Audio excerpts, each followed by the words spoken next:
Hey guys, MoiDawg here, and today we've got some exciting news about Squad, with a potential release date, new pricing information, and a look at the physical Kickstarter rewards for backers as well. Although we've always had the 3 weeks meme when it comes to Squad's development, it doesn't seem like that's a meme anymore, and we will soon have V1.0 with a confirmed release date according to Squad's blog posts. But before we get into that, I'd like to remind everyone I stream a lot of Squad on Twitch, at twitch.tv/MoiDawg. As Squad lead, run vehicles, and play pretty much every kit in the game, and as an official Squad partner, we get insights and early access you can't find anywhere else. The live streams are a lot of fun, so I hope to see you there. Now, over the past week, we've had 2 big posts on the official Squad website, with the first discussing the Kickstarter rewards for backers, and the second letting us know about some important pricing changes coming to Squad. Starting with the Kickstarters, those of you that backed the game way back in 2015 will be happy to know that you'll finally be getting those sweet physical rewards. If you're not aware, Squad was originally kickstarted before it was an officially greenlit game on Steam and moved to early access, and it's really interesting taking a look back at the original backer tiers and fundraising goals. Of the original 184,000 Canadian dollar goal, over 400,000 Canadian dollars were raised between just under 4,500 backers, with pledges as low as $5 all the way up to $600. Although the $5 Mag Packer and $30 Rifleman backer packages simply had early access availability, founder level backers started with $70. As we go through this, do let me know in the comments below if you did back this game, since I'm really interested in seeing what rewards everyone will be getting and who out there is part of the lucky 4,500 that's been here since the beginning. Once again, starting at $70, these founder levels will not only get you the game, but also a founder patch in-game, a founder tag on the forums, alternate weapon skins for the AK and M4, a copy of the Squad original soundtrack, and in-game name in the credits. Although the $100 Commander version simply adds another copy of the game, the $180 Airborne edition also includes 2 pairs of custom Squad dog tags and 2 laminated command maps. Finally, the $300 Ranger edition, which was limited to 200 backers, would also get you a commemorative piece of fast rope in a special edition case.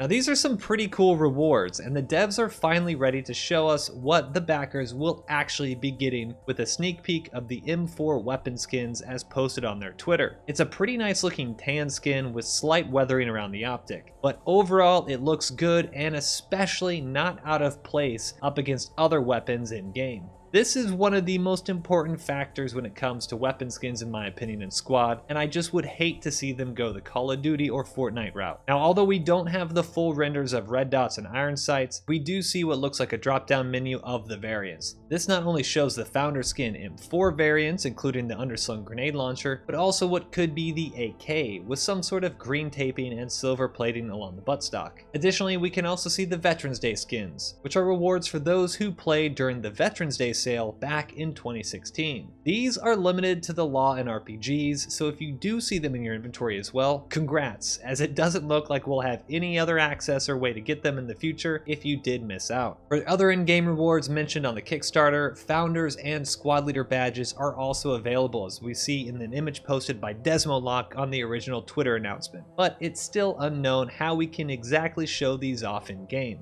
For the last digital reward, your own name in the credits, the deadline to do this was way back on July 15th, 2016. So unfortunately, if you missed the email 4 years ago or you just simply forgot, your name won't be included in the game. Ultimately, I think these digital rewards are really cool, and there are some unique ways to show that you've been representing and supporting the game for years. As I said earlier, the most important thing for me was to have a special way to show that you were a backer, but not make it too flashy and take away from the immersion when you get in game. So I'm really liking what I'm seeing here. Now for the physical rewards. If you're one of the 50 Airborne or 73 Ranger backers, you'll be receiving these laminated command maps teased here. Once again, we don't have any specifics on what these would look like apart from the outside cover, but I'm guessing inside we'll see high-res versions of the in-game maps, which would be really cool to have in person. Additionally, we can see what looks to be the special custom dog tag here, with the squad logo on one side and the founder's logo on the other.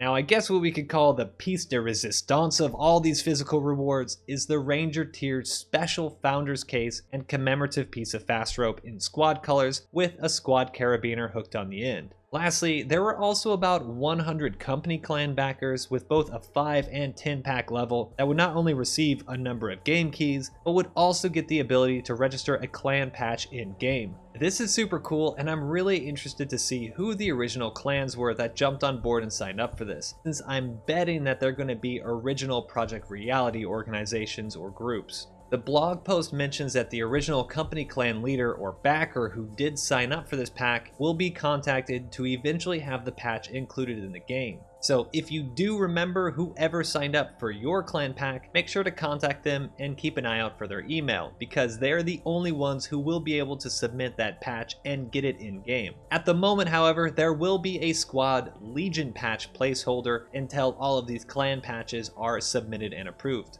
Overall, I think these are some pretty cool rewards, and although I unfortunately will not be getting anything since I missed the boat on kickstarting this back in the day, I'm really looking forward to seeing these pushed out to those who most likely came over from Project Reality and had faith in both the dev team and the future of Squad. I also really like the digital rewards. As we mentioned earlier, these not only allow those who have been with the game for a long time to show off a bit, but they're not too flashy or out of place if you do run into them in game. All of these digital rewards will be available in your in-game settings on September 23rd. But that's not all. In a separate blog post titled Upcoming Sale and New Pricing Information, OWI states that starting September 23rd, to coincide with our latest content update, Squad will be 25% off. Paired with the official Trello board roadmap, we can assume that this update will be the official 1.0 release of Squad. Yes, you heard that right, and we have a date. On September 23rd, Squad will be officially released. It's still weird to say and to even think that this will no longer be an early access game, but there you go. And in celebration of the release, this 25% off sale will continue for about a week, ending on September 28th. After the 28th, Squad will be back up to $39.99 until October 7th, where it will then receive a permanent $10 increase, with all future purchases and downloads of the game costing $49.99.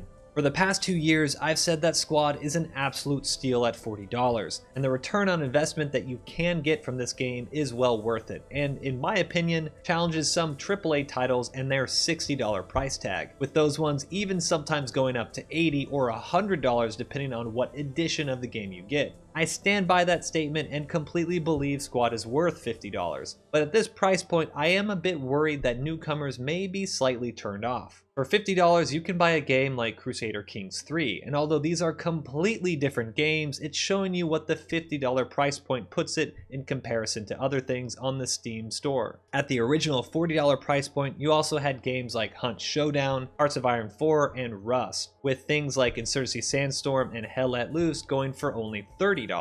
Now, I'm not saying that these games are better than Squad at all, but people not familiar with it may be a bit more cautious when it comes to buying Squad due to the other games at this same price point and lower. Now, on the other hand, we can also see that games like Arma 3 can cost well over $100 if you do go for the Ultimate Edition and try to get everything. And at $50, OWI says that this price point reflects all the new content coming in V1.0, as well as future planned content in 2021. Personally, if I had to choose, I'd rather pay once instead of having to buy expansion after expansion and making it feel like I have to spend money just to play the game with my friends. And to OWI's credit, they're giving us a huge heads up, with not only letting us know about this next week's sale, but then also giving us nearly 3 weeks to get the game at the original $39.99 if we do want to.